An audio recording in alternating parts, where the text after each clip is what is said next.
mainly कोणासाठी भाविकांचा पण राज्यातल्या कुठल्याच भाविकांना आपला भाविक तर महाराष्ट्रातला आता आहे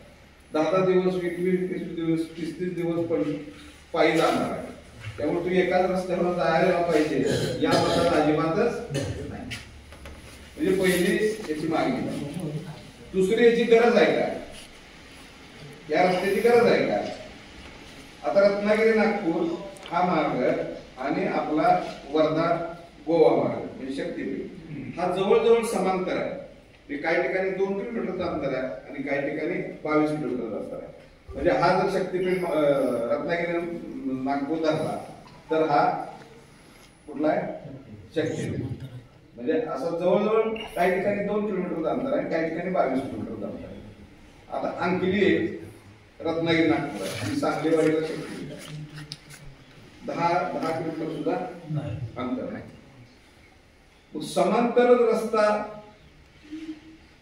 करायची आवश्यकताच नाही हा तुला खरोखरच मराठवाडा विदर्भाचा विकास करायचा अजून एक गेम वाढव रत्नागिरी नागपूरला त्यातल्या निम्मारा त्याने ऍक्विजिशनच केलेलं आहे म्हणजे ऑलरेडी अगोदर ऍक्विजिशन केलेलं आहे आणखी एक 10 फूट ऍक्विजिशन करायला लागेल आणि त्या कडेच्या शेतकऱ्याला पण जास्त पैसे मिळतील कारण ऑलरेडी तिथला रेडी रेकनचा दर जास्त आहे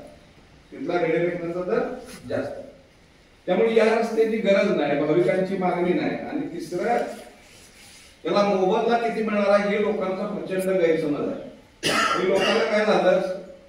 शिरडोनला पाहुणे बऱ्याच जण जायचे कुणाचं कुच्ची लायचे कुणाचं नागज लायचे आपल्या त्या सगळ्या पाहुण्याशी पैसे लय मिळाले बरोबर काय त्या पाहुण्यानी पैसे भोश्याला मिळाले सिद्धेवाडीला मिळाले आणि मग त्या पाहुण्याच्या कथा ऐकल्या अरे माझ्या पाहुण्याला अर्ध्या एकरला 50 लाख मिळालं 1 एकरला 2 कोटी मिळाले हे का मिळालं तर रत्नागिरी नागपूर हा महामार्ग अस्तित्वात असलेल्या रस्त्यावर एक्सपांड झाला बरोबर रत्नागिरी नागपूर हा काय नवीन मार्ग केला नाही अगोदर तो रस्ता आहे मग रेल्वे रेकनचा दर ज्या ठिकाणी रस्ता असतो त्या रस्त्याच्या दोन्ही बाजूला रेल्वे रेकनचा दर